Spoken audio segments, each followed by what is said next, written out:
L'enfant de Bohème, c'est aussi bien mon grand-père, mon père que moi. C'est aussi la tribu de l'amour, hein. Vous savez, selon la célèbre l'opérette de Bizet, Carmen, l'amour est enfant de Bohème. Alors, cet enfant de Bohème-ci s'écrit avec un accent circonflexe, puisque ça fait référence à la Bohème physique, c'est-à-dire géographique, le pays tchèque, d'où je suis originaire par mon père, tandis que je suis gorbarin par ma mère. Et c'est une saga qui permet de non seulement revenir sur l'histoire de ma famille, mais aussi, surtout, à travers celle-ci, sur l'histoire de l'Europe entre la fin du XIXe siècle et les années 1960, au moment où l'Europe est bouleversée par la fin des anciens empires, la destruction de l'Empire austro-hongrois, par exemple, la naissance de la Tchécoslovaquie, mais aussi la montée du nazisme que mon grand-père et mon père ont dû fuir à Londres pendant la Seconde Guerre mondiale, et enfin la chape de plomb communiste qui s'est abattue comme un rideau de fer sur la Tchécoslovaquie, ce qui fait qu'il est resté ici et que nous sommes français et mentonnais.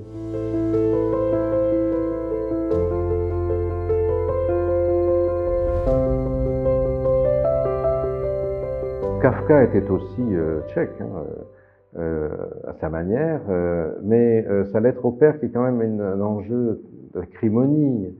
C'est pas tout à fait mon propos, puisque bon, on a tous les jeunes garçons ont des relations compliquées à leur père, qu'on soit père ou qu'on soit fils d'ailleurs ensuite, avant. Moi j'ai voulu faire intervenir mon grand-père, que je n'ai pas du tout connu, car il est décédé quand j'avais 3 ans, il s'est penché sur mon berceau, mais moi je n'en ai aucun souvenir. Mon père malheureusement est décédé de la maladie d'Alzheimer, ce fléau d'aujourd'hui, et il avait des fulgurances de mémoire ancienne, me parlait de cette époque que je n'avais jamais connue et oubliée ensuite, et donc je suis parti à la recherche de ce contexte pour essayer de lui retrouver sa mémoire et de la partager avec lui.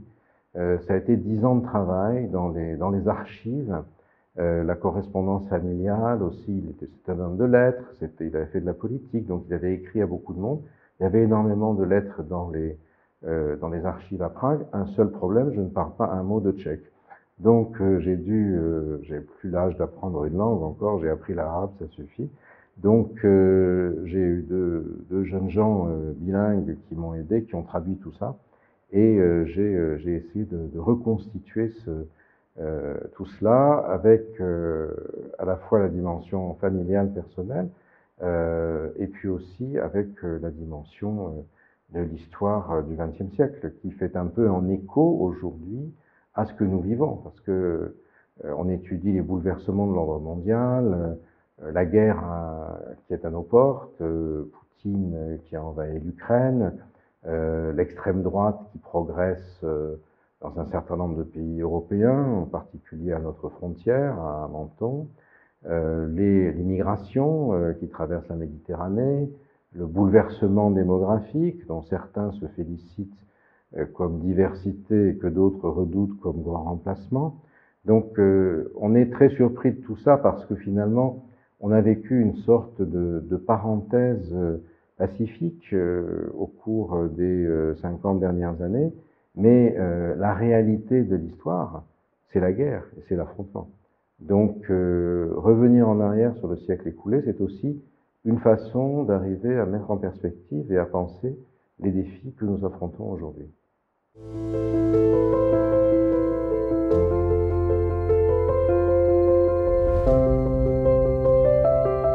Les femmes jouent un rôle essentiel dans la vie de tout le monde, qu'on soit homme ou femme, puisque chacun d'entre nous déjà a une mère pour commencer, en principe, et fut-elle porteuse. Et donc, dans ce cas, oui, c'est très important parce que mon grand-père et mon père étaient des séducteurs immenses. Ils ont eu une vie sentimentale très riche qui les a justement amenés aussi à découvrir le monde, à le comprendre, parfois à payer le prix effectivement de leur frasque aussi. Mais je crois que c'est aussi une dimension de nous-mêmes qui est très importante pour les hommes en particulier, c'est très difficile de comprendre comment peut fonctionner un homme par rapport à la société, par rapport à lui-même, à son écriture, sans passer par le rapport qu'il a aux femmes.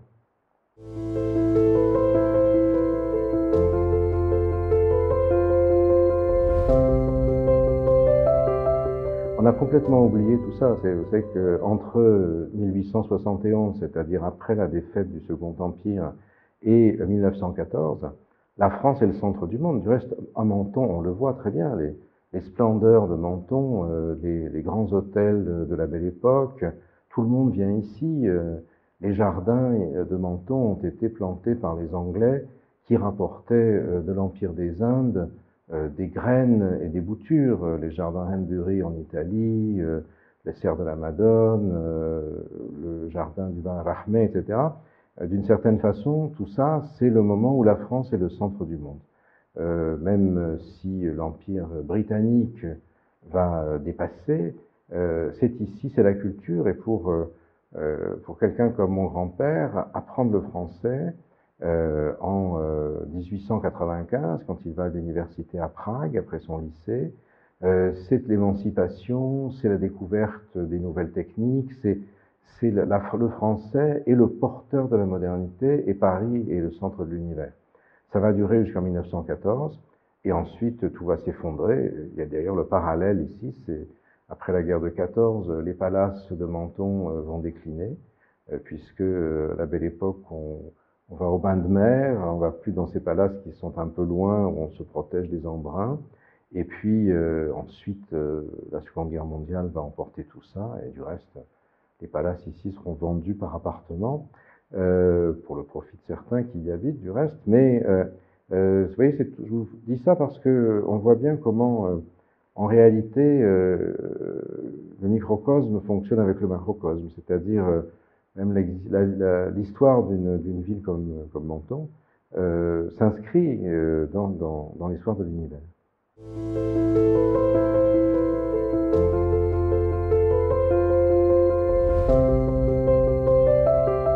Alors, on ne sait pas comment il faut appeler ce pays, puisqu'il a changé de nom plusieurs fois. Quand mon grand-père arrive à Paris en 1908, il est sujet austro-hongrois et nationaliste tchèque. Lors de la déclaration de guerre, les Tchèques en France sont menacés d'être internés comme sujets austro-hongrois, comme ennemis, alors qu'en fait, ils veulent lutter avec la France contre l'Empire. Du coup, ils vont créer une légion de volontaires qui, d'ailleurs, sera décimée sur les champs de bataille de l'Artois en 1915. Après, ce sera la Tchécoslovaquie, puis celle-ci sera détruite par Hitler, qui la divisera en protectorat de Bohême-Moravie et en République slovaque, un État clérico-nazi slovaque. Après la guerre, ça deviendra une république socialiste, et après 1989 et la chute du mur de Berlin, il y aura la scission, un divorce à l'amiable, si j'ose dire, entre ce qui est la République tchèque, qu'on appelle aujourd'hui la Tchéquie, et la Slovaquie. Donc vous voyez, c'est un monde assez fluide et ductile, qui est un peu le symbole de des vicissitudes que l'Europe a traversées et traverse de nouveau.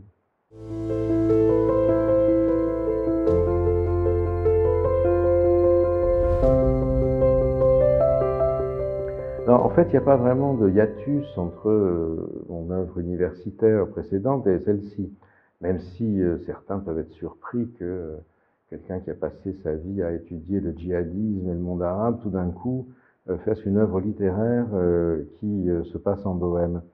Parce que, outre le fait que, dans les deux cas, ce sont les vicissitudes du monde que j'ai essayé d'observer, maintenant à travers une sorte d'égo-histoire, ce qu'on appelle une histoire émique, une histoire personnelle qui regarde le monde. J'ai l'habitude d'aller fouiller dans les archives, de faire des entretiens avec des gens, et donc, d'une certaine manière, j'ai utilisé pour ce livre les techniques qui avaient été celles de mon travail universitaire, quand j'allais interviewer des djihadistes ou des militaires, ou que je lisais la littérature, des tracts et des revues islamistes. C'est à partir de ça, en travaillant ce matériau, que j'ai pu construire ce cet ouvrage, ce livre qui est délibérément littéraire.